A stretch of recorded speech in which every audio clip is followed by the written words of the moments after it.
Latar belakang kelahiran Ramaparasu. Raja Gadi yang memerintah negeri Kanyakawaya adalah seorang raja berbudi luhur dan bercita-cita agung. Dalam samadinya ia dapat bertemu dengan dewa penguasa alam setiap kali ia menghendakinya. Dan selalu hanya sebuah permintaan yang dipanjatkannya. Wahai Dewa Agung, di bawah pimpinan hamba, negeri dan rakyat hamba hidup sejahtera. Karena itu lindungilah hamba, agar hamba dapat hidup selama-lamanya, demi kesejahteraan itu sendiri. Seandainya permohonan hamba tiada berkenan, anugerahilah hamba seorang putra yang berbudi luhur, kuat, sentosa, panjang usia, dan ia tak akan mati kecuali bila Dewa Wisnu sendiri yang mengantarkannya ke nirwana. Dalam samadinya, pintanya itu akan dikabulkan dewa penguasa alam yang selalu kasih padanya. Sayang, permaisuri seolah-olah mandul. Bertahun-tahun lamanya ia menunggu kelahiran seorang putra. Namun idaman hati yang didambakannya itu belum juga menunjukkan titik-titik terang. Karena itu ia menjadi putus asa, berduka, dan kecewa. Sekarang, nikmat kemuliaan yang dahulu diagungkannya, tiada terasa lagi. Ia meninggalkan segala kemewahan singgasana, pergi mengembara, berburu, memasuki hutan belantara, atau memasuki gunung yang tinggi. Dan permaisuri yang setia itu selalu dibawanya serta. Dalam pengembaraan, acap kali ia menyaksikan para brahmana, resi dan muni, begitu teguh keyakinannya terhadap yang disujudi. Apakah gerangan yang dipintanya, pikirnya. Padahal mereka tiada membutuhkan harta, kemuliaan hidup, ataupun keturunan. Meskipun demikian, mereka selalu tekun. Lambat laun, karena pergaulan dan sering bertukar pikiran dengan mereka, mengertilah ia bahwa tekad yang berkiblat penuh kepada yang disujudi, akan mengabulkan segala getaran jiwa manusia. Kami tiada menghendaki yang ada dalam kehidupan ini, kata mereka, pinta kami hanya satu, semoga kami dapat mencapai nirwana. Sungguh suatu permintaan yang tak dapat terpetik buahnya dalam kehidupan, kata Raja Gadi dalam hati. Meskipun demikian mereka tetap teguh. Keyakinan mereka begitu tebal dan mengagumkan. Jika permintaan tersebut dikabulkan oleh sang hidup, pastilah bukan perbuatan yang tiada beralasan. Oleh kesan itu, tergugahlah kembali tekadnya. Kembali ia memanjatkan doanya kepada Dewa Agung. Karena kali ini dia demikian tekun, akhirnya pada suatu hari permaisuri melahirkan anaknya yang pertama di tanah perburuan. Anak itu seorang wanita yang cantik jelita, dan diberinya nama Setiawati. Meskipun hatinya kecewa karena tidak mendapat seorang putra, namun ia menaruh seluruh harapan kepada putrinya itu. Barangkali di kemudian hari ia akan mendapatkan seorang cucu laki-laki seperti idaman hatinya. Dan samadinya bangkit kembali. Setiawati akan dipinang seorang raja besar yang kekuasaannya tiada kepalang. Kemudian anak Setiawati akan menggantikan kedudukan ayahnya dan mewarisi sebuah kerajaan besar, menjadi seorang raja yang tak terperikan kemuliaan dan kewibawaannya. Tanda-tanda demikian mulai diperolehnya, tatkala Setiawati tumbuh menjadi seorang gadis dewasa yang anggun. Sudah banyak raja-raja yang datang meminang, namun selalu ditolaknya karena belum ada yang sesuai dengan idaman hatinya. Pada suatu hari, terjadilah peristiwa yang amat mengejutkan hatinya. Seorang brahmana berpakaian tidak menentu datang menghadap dan bersembah kata, "Duhai Paduka, hamba Ricika, putra Brahmana Brigu.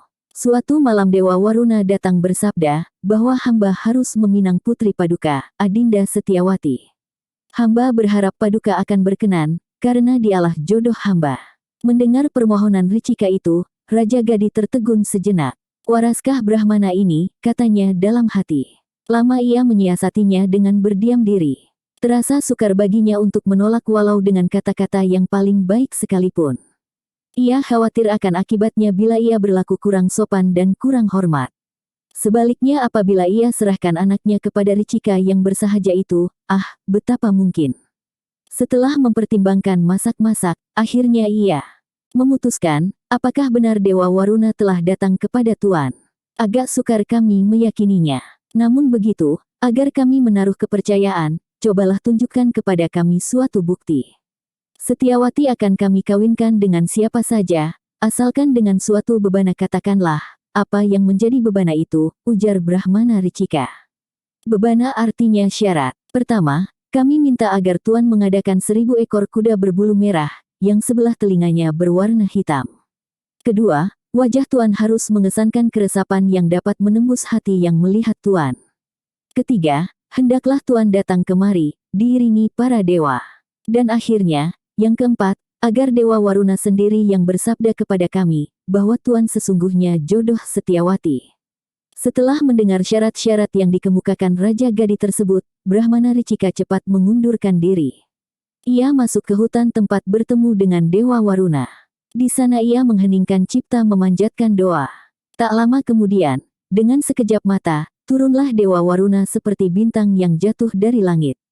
"Hai, Ricika," tegurnya. "Mengapa engkau bermuram durja?" Tergopoh-gopoh Ricika bersembah. Lalu diceritakannya lah peristiwa yang baru dialaminya. Setelah mendengarkan kisah tadi, Dewa Waruna tertawa terkekeh-kekeh dan bersabda, "Segala permintaan Raja Gadi akan kupenuhi. Sekarang juga akan kubawa engkau ke kahyangan." Brahmana Ricika segera mengikuti Dewa Waruna ke kahyangan. Ia dianugerahi 1000 ekor kuda berbulu merah, masing-masing sebelah telinganya berwarna hitam. Kemudian Ricika dirias sedemikian rupa, sehingga merupakan seorang satria tampan dan gagah. 1000 dewa mengeluh-elukan dan ikut mengiringi calon mempelai ke negeri Kanyakawaya. Konon Raja Gadi terpana menyaksikan kedatangan Ricika beserta pengiringnya yang begitu mempesona.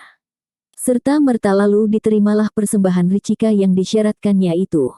Hari itu juga, perkawinan antara Ricika dengan Setiawati segera dilangsungkan. Pada pesta perkawinan yang meriah dan hikmat itu, hadir pula ayah Brahmana Ricika, Maharesi Brigu.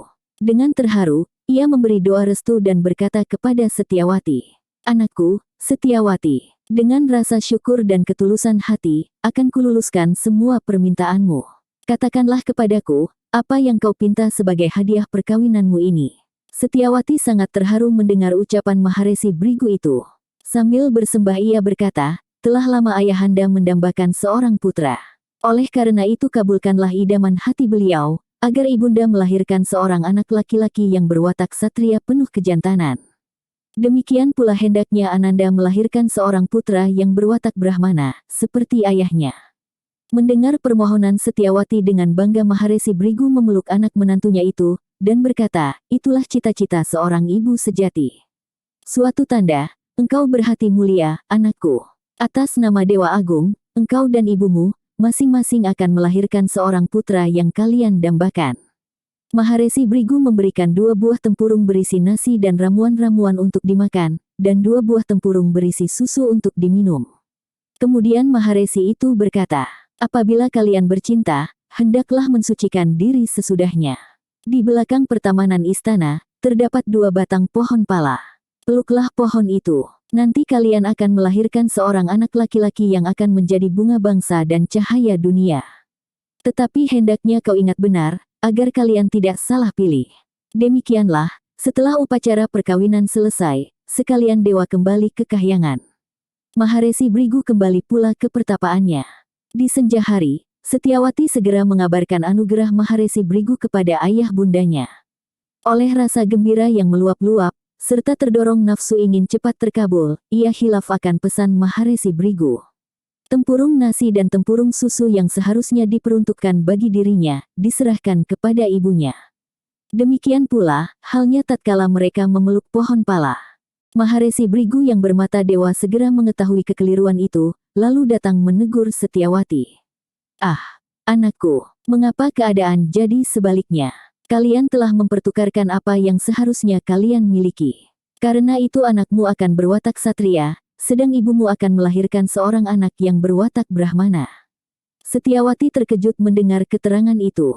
Sekujur tubuhnya menggigil gemetaran dan ia menjatuhkan diri mencium kaki mertuanya. Tiada hentinya ia menangis, menyatakan rasa sesalnya. Kemudian ia berkata dalam tangisnya, "Baiklah, apabila hidup memang menghendaki demikian. Sekarang perkenankanlah kami memanjatkan permohonan melalui ayahanda. Sekiranya dewata mengabulkan, hendaklah cucu hamba kelak berwatak Brahmana." Mendengar ratap tangis menantunya itu, luluhlah hati Maharesi Brigu. Lama ia berdiam diri. Kemudian berkatalah ia setengah berbisik, "Anakku, Setiawati, kulihat engkau bersungguh hati. Karena itu hidup akan mengabulkan pintamu. Engkau akan melahirkan seorang anak laki-laki berwatak Brahmana. Tetapi di kemudian hari, cucumu akan berwatak satria. Itulah penebusan yang adil." Setelah bersabda demikian, Maharesi Brigu gaib dari penglihatan. Dan Setiawati sangat bersyukur kepada dewa yang bermurah hati, dan penguasa lain yang berkuasa atas penghidupan dan kehidupan. Beberapa bulan kemudian, ia melahirkan seorang anak laki-laki yang memiliki cahaya bening. Anak itu diberinya nama Jamadagni. Setelah dewasa, Jamadagni menjadi seorang satria yang tak terkalahkan. Ia tak ubah dewa Shiva yang mampu melebur segalanya bila berada di medan perang.